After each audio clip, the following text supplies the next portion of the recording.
Hello' নমস্কাৰ মৰমৰ ছাত্ৰ ছাত্ৰীসকল আজি এই ভিডিঅ'ৰ জৰিয়তে এনুৱেল এক্সামিনেশ্যন ক্লাছ 9ৰ জেনেৰেল মেথামেটিক্সৰ কেইটামান ভেৰি ইম্পৰ্টেণ্ট এমচিকিউ আলোচনা কৰিম। 1 নম্বৰ কুৱেশ্যনটো চোৱা, দুটা সংখ্যক সহমৌলিক কোৱা হয় যদি সিহঁতৰ সাধাৰণ উৎপাদক কেৱল এইটো কিমান হ'ব, চাৰিটা অপশ্যনৰ ভিতৰত এটা হ'ব।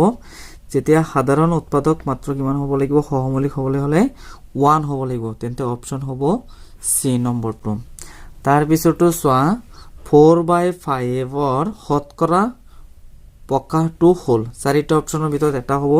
যেতিয়া তোমাক ভগ্নাংশ সংখ্যা শতকৰা ৰূপত যেতিয়া প্ৰকাশ কৰিবলৈ দিব, তেতিয়া এই সংখ্যাটোৰ লগত তুমি এটা 100 পূৰণ কৰি দিব লাগিব। এনেকৈ লিখিব লাগিব 4/5 into 100%। এতিয়া 5 ইয়াৰ মাজত তুমি হৰণ কৰি দিয়া, 5 100ৰ মাজত হৰণ কেইবাৰ যাব, 20 বাৰ যাব।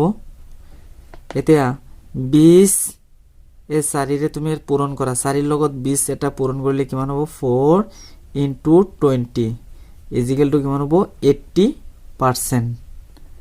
এতিয়া অপশ্যন কোনটো হ'ব, এ নম্বৰটো হ'ব।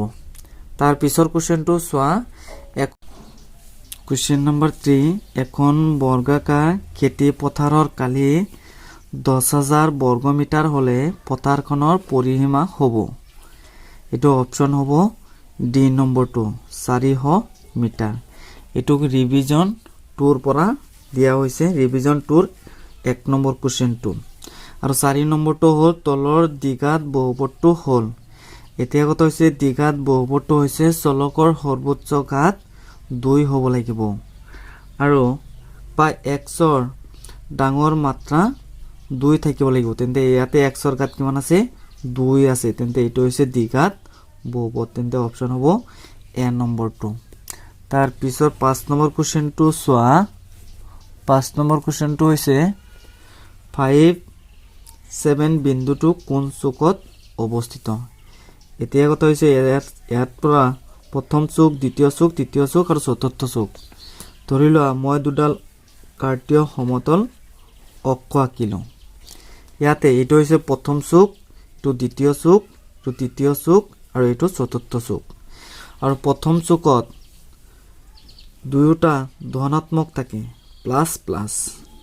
তাৰপিছত আৰু এইটো হৈছে দ্বিতীয় চুকত, দ্বিতীয় চুক প্ৰথমটো মাইনাছ থাকিব, তাৰপিছত কি থাকিব, প্লাছ থাকিব। আৰু তৃতীয় চুকত দুয়োটা মাইনাছ থাকিব।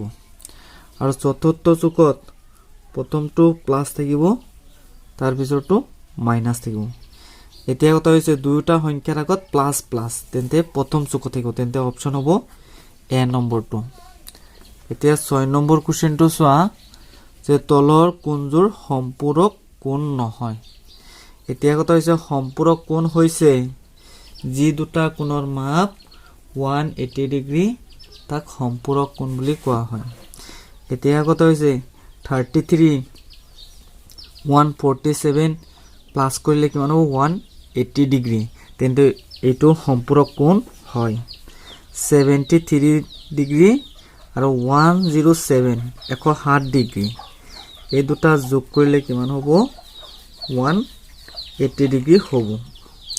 140 140 তেন্তে 280, কিন্তু এইটো সম্পূৰক কোণ নহয়, তেন্তে অপশ্যন হ'ব চি নম্বৰ।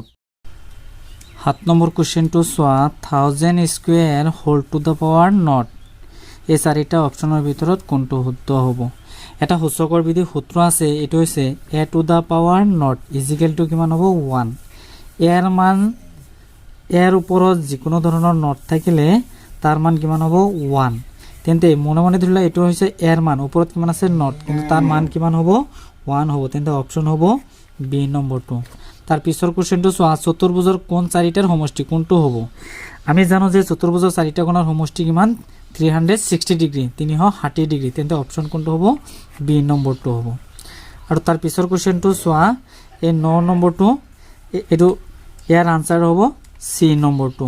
তাৰ পিছৰ কুৱেশ্যনটো চোৱা, বৃত্তৰ বৃহত্তম জেহডালেই বৃত্তৰ আৰু ইয়াৰ আগতে মই ধুনীয়াকৈ বুজাইছোঁ যদি ভিডিঅ'টো যদি চোৱা নাই ডেছক্ৰিপশ্যনত লিংক দিয়া আছে তাৰ পৰা তোমালোকে চাই ল'বা এইটো বৃত্তৰ বৃহত্তম জেহডালে হৈছে বেয়া হ'ব অপশ্যন হ'ব বি নম্বৰটো তাৰ পৰৱৰ্তী কুৱেশ্যনটো চোৱা এক্স অক্ষৰ ওপৰত থকা কোনো বিন্দুৰ স্থানাংক আৰ্হি হ'ল ধৰি লোৱা মই দুডাল কাৰ্টীয় সমতলত অক্ষ আঁকিলোঁ এইটো হৈছে এক্স অক্ষ আৰু এইটো হৈছে ৱাই অক্ষ ইয়াতে ধৰি লোৱা যিকোনো এটা এক্সৰ এটা মান লৈছোঁ ইয়াতে এক্সৰ মান যিকোনো হ'ব পাৰে কিন্তু ৱাই অক্ষৰ ফালে যোৱা নাই যদি ৱাই অক্ষৰ ফালে যোৱা নাই তেন্তে ইয়াৰ মান কিমান হ'ব 0 তেন্তে এক্স অক্ষৰৰ ওপৰত থকা কোনো বিন্দুৰ স্থানাংক আৰ্হি হ'ল x, 0 তেন্তে অপশ্যন হ'ব এ নম্বৰটো তাৰ পিছৰ কুৱেশ্যনটো চোৱা আৰ ব্যাসাৰ্ধৰ এটা গোলকৰ পৃষ্ঠকালীৰ সূত্ৰটো হৈছে 4πr স্কয়াৰ তেন্তে অপশ্যন হ'ব সি নম্বৰটো তাৰ পিছৰ কুৱেশ্যনটো চোৱা 12.5 to 19.5 শ্ৰেণী অন্তৰালটোৰ উচ্চ সীমা আৰু এনেকুৱা শ্ৰেণী অন্তৰাল দিয়া থাকে প্ৰথমটোক আচলতে আমি নিম্ন সীমা বুলি কোৱা হয় আৰু পৰৱৰ্তীটো হৈছে উচ্চ সীমা তেন্তে উচ্চ সীমা কিমান আছে 19.5 তেন্তে অপশ্যন কোনটো হ'ব বি নম্বৰটো তাৰ পিছৰ কুৱেশ্যনটো চোৱা চতুৰ্ভুজৰ মধ্যবিন্দুবিলাক একাধিক্ৰমে সংযোগ কৰি গঠন কৰা চতুৰ্ভুজটো এটা আচলতে এটা সামন্তৰিক হ'ব এইটো অপশ্যন হ'ব এ নম্বৰটো